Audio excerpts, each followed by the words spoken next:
दोस्तों नमस्कार, मेरा नाम है मनीष कुमार सिंह और आप देख रहे हैं 4 PM महाराष्ट्र और आपका बहुत बहुत स्वागत करता हूं। दोस्तों महाराष्ट्र के सीएम देवेंद्र फडणवीस की राह बहुत मुश्किल हो चली है। जी हाँ दोस्तों, एक को मनाते हैं तो दूसरा रूठ जाता है, दूसरे को मनाते हैं तो तीसरा रूठ जाता है और ऐसे में बहुत मुश्किल हो रहा है, ऐसा लग रहा है देवेंद्र फडणवीस के लिए संतुलन बनाना। इसका ताजा उदाहरण आपको बताने जा रहा हूं। आपको पता ही है कि देवेंद्र फडणवीस के मंत्रिमंडल में एक और दिग्गज नेता यानी छगन भुजबल की एंट्री हो गई है और एंट्री लेते ही छगन भुजबल ने कहा कि अंत भला तो सब भला। लेकिन क्या वाकई में ऐसा है? क्या अजीत पवार के एनसीपी के बाकी नेताओं के लिए भी ऐसा है, अंत भला तो सब भला?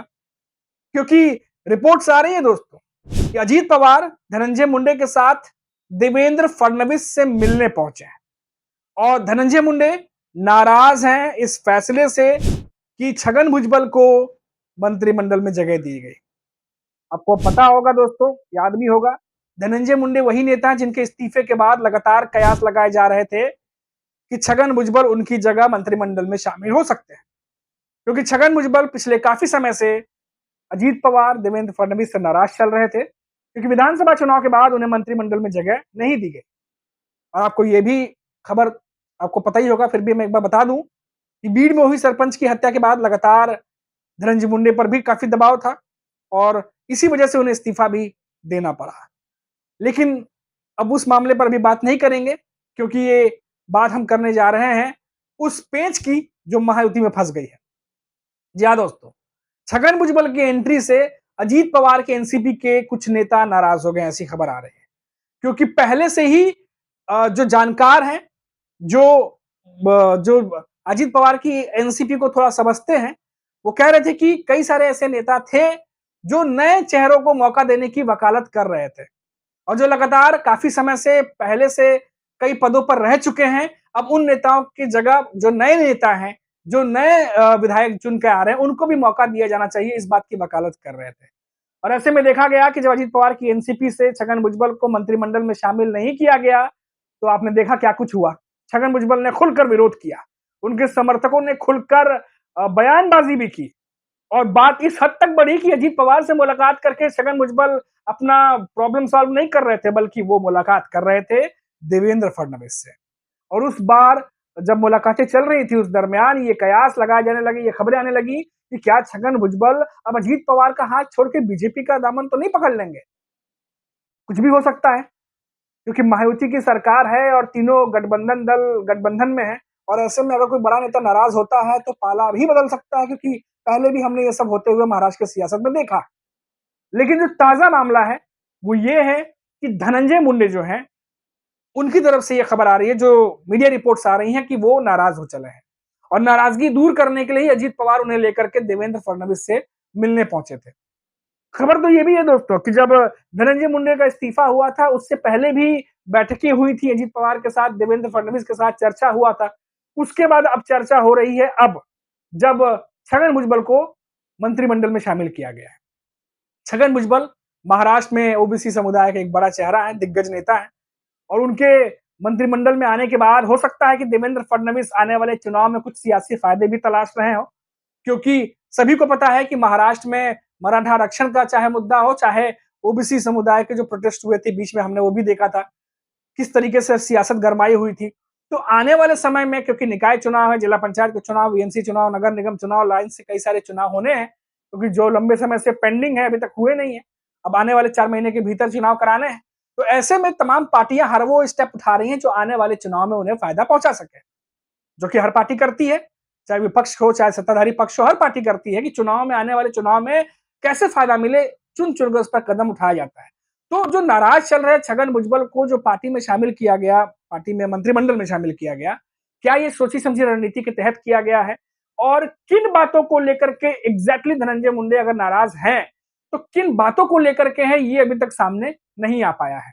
और जो बैठक हुई है देवेंद्र फडणवीस, अजीत पवार और धनंजय मुंडे की, इस बैठक में भी तीनों नेताओं के बीच में क्या बातचीत हुई है, अभी तक ना ही इन तीनों नेताओं ने कोई मीडिया में इंटरव्यू दिया है, ना ही कोई बयान दिया है और ना ही कुछ बताया है। तो इसीलिए अभी कुछ भी कह पाना मुश्किल है। लेकिन जो रिपोर्ट्स आ रही हैं, वो इस तरफ इशारा कर रही हैं कि अजीत पवार की एनसीपी में ज़रूर कुछ न कुछ घट रहा है, जो वक़्त के साथ सामने आ जाएगा। महायुति में पहले ही आपको पता है कि एकनाथ शिंदे जो है वो प्रमुख पार्टी के रूप में मौजूद है, डिप्टी सीएम है और लगातार अजीत पवार के एनसीपी के जो दिग्गज नेता रहे हो, चाहे वो छगन भुजबल हो या बाकी के नेता, उनसे उनकी बिल्कुल नहीं बनती है। ये भी आपको पता है। उसके कई कारण हैं। अगर हम इतिहास के पन्ने पलटेंगे तो बहुत सारे कारण निकलेंगे कि नेता क्यों नहीं पसंद करते। अभी तो कुछ दिनों पहले उद्धव ठाकरे की पार्टी ने तंज भी कसा था एकनाथ शिंदे को कि अब आपके ही जिन नेताओं का विरोध करते थे, अब वही आपके साथ आपकी पार्टी के गठबंधन में आ गए हैं। अब आप क्या करेंगे? क्या आप इस्तीफा देंगे? ऐसे बहुत सारे सवाल उद्धव ठाकरे की जो पार्टी है यूबीटी पक्ष, उन्होंने उठाया था। खैर, लेकिन जब यहाँ पर हम बात कर रहे हैं तो बात कर रहे हैं महायुति के भीतर की। एक तरफ तो एकनाथ शिंदे पहले देवेंद्र फडणवीस से नाराज चल रहे थे, दोनों के बीच में कुछ न कुछ खटपट की खबरें आती रहती थी। अभी तक उन खटपट का निवारण यानी सॉल्यूशन नहीं निकला है और दूसरी तरफ अजीत पवार की एनसीपी की तरफ से भी अब खटपट जो है वो शुरू हो गई है। अब सबसे बड़ा सवाल यह उठ रहा है कि निकाय चुनाव जब सर पर हैं, ऐसे में पार्टी के भीतर चल रही ये खटपट क्या पार्टी को नुकसान पहुंचा देगी या फिर जो रणनीति बनाई गई है, चाहे वो अजीत पवार के साथ डिस्कस करके देवेंद्र फडणवीस ने बनाई हो, क्या वो वाकई में काम करेगी? क्या समझाने बुझाने की कोशिश हो रही है धनंजय मुंडे को या उनके समर्थकों को? ये भी बहुत बड़ा सवाल है। लेकिन राजनीति में कोई बात छुपती नहीं है, गाहे-बिगाहे बात गॉसिप के थ्रू कहिए या किसी नेता के बयान के थ्रू कहिए, सामने आ ही जाएगी, जिसका इंतजार भी हम करेंगे। दूसरी बात दोस्तों, आप देखिए कि शरद पवार और अजीत पवार के बीच में इन दिनों काफ़ी क्लोज़नेस दिख रही है, काफ़ी दोनों एक साथ मंच पर नज़र आते हैं।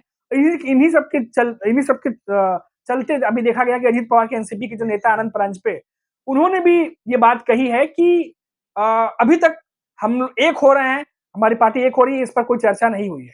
लेकिन दोनों नेताओं के बीच में क्या पक रहा है, ये सबको पता है कि दोनों की क्लोज़नेस क्या है, दोनों के पार्टी के जो सीनियर नेता हैं, वो इन दिनों किस तरीके से बयान दे रहे हैं।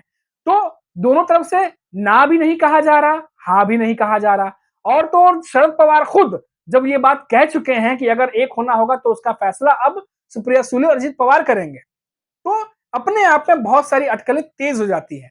तो एक तो अजीत पवार की एनसीपी, शरद पवार की एनसीपी एक होगी या नहीं होगी, इसको लेकर के अब मंझे हुए जो नेता हैं, चाहे वो अजीत पवार के एनसीपी के हो, चाहे शरद पवार के एनसीपी के, मना कोई नहीं कर रहा। ये कह रहा है कि हमारा विलय के लिए कोई चर्चा नहीं हो रहा, लेकिन आगे होगा या नहीं होगा, इस पर कोई बात नहीं कर रहा है।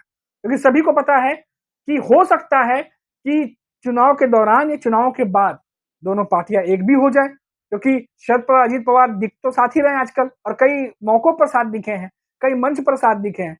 और इन दिनों तो देखा गया है कि शरद पवार जो है वो कुछ बीजेपी के नेताओं की तारीफ करते हुए भी दिखाई दिए। हालांकि वो संजय राउत की किताब के बारे में भी तारीफ कर रहे थे, लेकिन अभी फिलहाल ये कहा जा सकता है कि सिचुएशन बहुत कंफ्यूजिंग वाली स्थिति बनी हुई है। चाहे वो छगन भुजबल, धनंजय मुंडे की बात करें, जब भी जिस बात का मैंने जिक्र किया, या फिर शरद पवार, अजीत पवार की एनसीपी की बात करें, कोई भी नेता कुछ भी कहने से बच रहा है, क्योंकि सभी को पता है कि अभी कुछ भी कहना जल्दबाजी होगी। लेकिन इशारों में सभी को अंदाजा तो लग रहा है कि आने वाले समय में हो क्या सकता है। अभी के लिए इतना ही। आप देखते रहिए 4 PM महाराष्ट्र। नमस्कार।